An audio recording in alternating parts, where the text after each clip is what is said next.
السلام علیکم۔ کلاس 7 اسلامیات کا ہم چیپٹر نمبر 2 پڑھ رہے تھے، اسلام میں عبادت کا تصور۔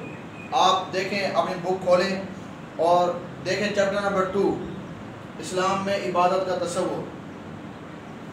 مشقی سوال نمبر 2، اس دن پچھلے لیکچر کے اندر ہم نے اسلام میں عبادت کا تصور، اس کا کویسچن نمبر 1 پڑھا تھا۔ آج ہم مشقی سوال نمبر 2، کویسچن نمبر 2 پڑھ رہے ہیں، اسلام میں نماز کی اہمیت کیا ہے؟ اس کا جواب سورت حج کے اندر بھی اللہ نے نماز کا ذکر کیا ہے۔ یاد رکھیں، نماز کا معنی ہے دعا کرنا، جھکنا، اللہ کی بارگاہ میں عاجزی و انکساری کے ساتھ مالک کی بارگاہ میں جھکنا، یہ ہے نماز۔ اور ایک نماز کا معنی رحمت بھی ہے، مختلف معنی ہیں، مگر نماز صلاۃ، عربی میں اس کو صلاۃ کہتے ہیں۔ تو اللہ تبارک و تعالیٰ نے نماز کے بارے بہت زیادہ تاکید کی ہے اور مسلمانوں کو حکم دیا ہے کہ وہ دن میں 5 مرتبہ اللہ کی بارگاہ میں حاضر ہو کر جھکیں اور اللہ کی عبادت کریں۔ تو نماز جو ہے یہ اللہ کی عبادت ہے، اللہ کی بندگی ہے، جو اللہ نے دن میں 5 مرتبہ ہر مسلمان پر نماز فرض کی ہے۔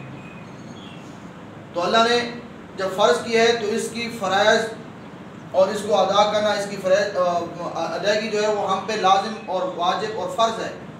جو نماز نہیں پڑھے گا وہ سخت گناہگار ہوگا۔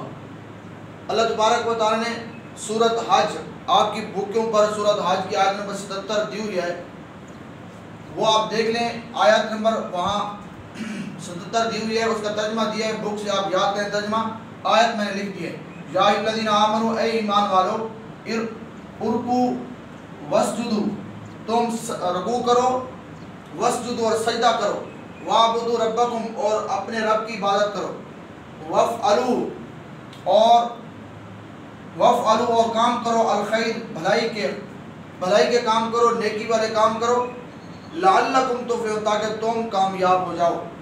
اس میں جو ارکعوا وسجدوا، یا الذین آمنوا ارکعوا، نرکعوا جو یہ لفظ ہے، ارکعوا یعنی تم رکوع کرو، وسجدوا اور تم سجدہ کرو، تو یہ اس سے مراد نماز ہے، نماز کا حکم دیا جا رہا ہے۔ وَاعْبُدُوا رَبَّكُمْ اور تم اپنے رب کی عبادت کرو، تو یہ عبادت سے مرادی اللہ کی بندگی ہے اور وہ نماز کی طرف اشارہ ہے۔ وَافْعَلُوا الْخَيْرَ اور نیک کام کرو، بھلائی کے کام کرو، اچھے کام کرو، لَعَلَّكُمْ تُفْلِحُونَ تاکہ تم فلاح پا جاؤ۔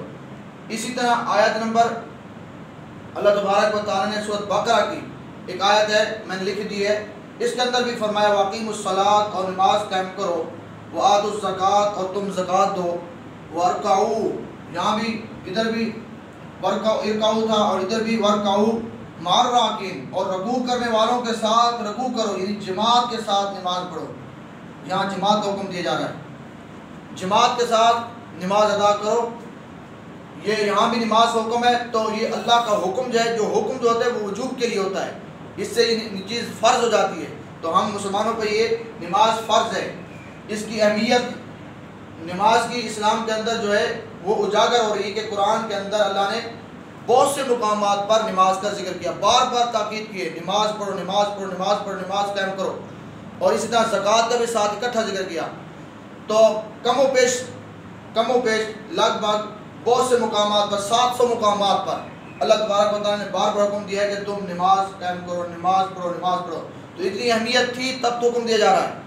اور حدیث پاک کے اندر آتا ہے، حدیث بھی ہے، الصلاۃ معراج المومنین، کہ نماز مومن کی معراج ہے، الصلاۃ عماد الدین، نماز دین کی بنیاد ہے، دین کا ستون ہے۔ جس طرح ایک کمرہ ہوتا ہے، ایک گراج ہوتا ہے، ایک بڑا ہال ہوتا ہے، اس کے نیچے ستون ہوتے ہیں، تو وہ سارے ہال کو ستون قائم کر کے رکھتے ہیں۔ اسی طرح یہ نماز جو ہے یہ پورے دین کا ستون ہے، اگر نماز چھوٹ گئی تو سمجھو دین کا جو ہے ستون وہ گر جائے گا۔ اس طرح ایک اور حدیث ہے، حضور صلی اللہ علیہ وسلم نے فرمایا من ترک الصلاۃ متعمدا فقد کفر، فرمایا جس نے جان بوجھ کے نماز چھوڑ دی تو اس نے گویا کفر اختیار کیا، یعنی کفر کی روش اختیار کی، جس نے نماز جان بوجھ کے چھوڑ دی، متعمدا جان بوجھ کر۔ تو اس سے پتہ چلتا ہے کہ نماز نہیں چھوڑنی چاہیے، نماز ہر صورت میں ادا کرنی چاہیے، پڑھنی چاہیے۔